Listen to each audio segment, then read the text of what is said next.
Select the rectangular reference grid object.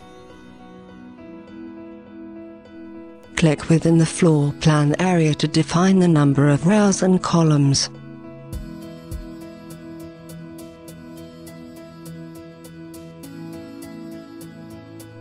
Insert the grid in the desired position. Select it again to modify its properties.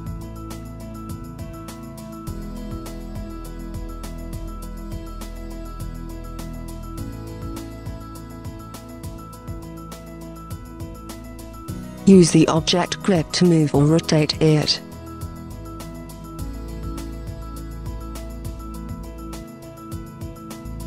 Even change row and column sizes manually.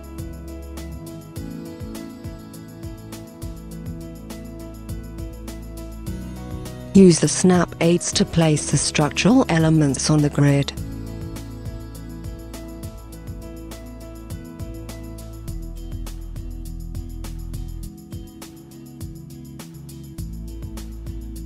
In the same way, you can also insert a radial reference grid type.